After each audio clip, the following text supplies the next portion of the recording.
की जय।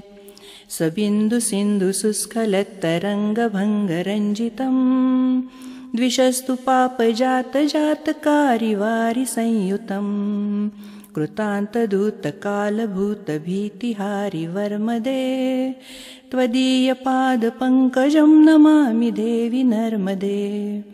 त्वदम्बुलीनदीनमीनदिव्यसम्प्रदायकं कलौमलौघभारहारि सर्वतीर्थनायकं सुमच्छकच्छनक्रचक्रचक्रवाकशर्मदे त्वदीयपादपङ्कजं नमामि देवि नर्मदे।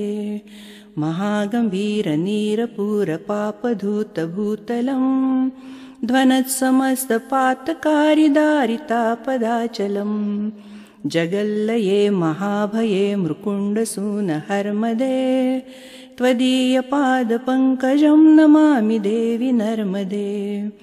गतं त्वदैव मे भयं त्वदम्बुवीक्षितं यदा मृकुण्डसूनशौनकासुरारिसेवि सर्वदा पुनर्भवाब्धिजन्मजं भवाब्धिदुःखवर्मदे त्वदीयपादपङ्कजं नमामि देवि नर्मदे।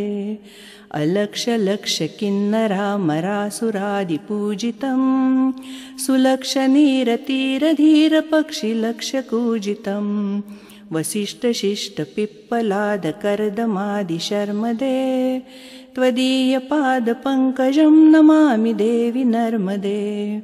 सनत्कुमारनाचिकेतकश्यपात्रिषट्पदे घृतं स्वकीयमानसेषु नारदादिषट्पदे रवीन्दुरन्ति देवदेवराजकर्मशर्मदे त्वदीयपादपङ्कजं नमामि देवि नर्मदे। अलक्ष्यलक्ष्यलक्ष्यपापलक्ष्यसारसायुधं ततस्तु जीवजन्तुतन्तुभुक्तिमुक्तिदायकं विरञ्चि विष्णुशङ्करस्वकीयधाम वर्मदे त्वदीयपादपङ्कजं नमामि देवि नर्मदे। अहोमृतं स्वनं श्रुतं महेशकेशजातटे किरातसूतवाडवेषु पण्डिते शठे नटे दुरन्तपापतापहारि सर्वजन्तुशर्मदे त्वदीयपादपङ्कजं नमामि देवि नर्मदे। इदन्तु नर्मदाष्टकं त्रिकालमेव ये सदा पठन्ति ते निरन्तरं न यान्ति दुर्गतिं कदा सुलभ्यदेहदुर्लभं महेशधाम गौरवं पुनर्भवानरा न वै विलोकयन्ति रौरवं त्वदीयपादपङ्कजं नमामि देवि नर्मदे। त्वदीयपादपङ्कजं नमामि देवि नर्मदे।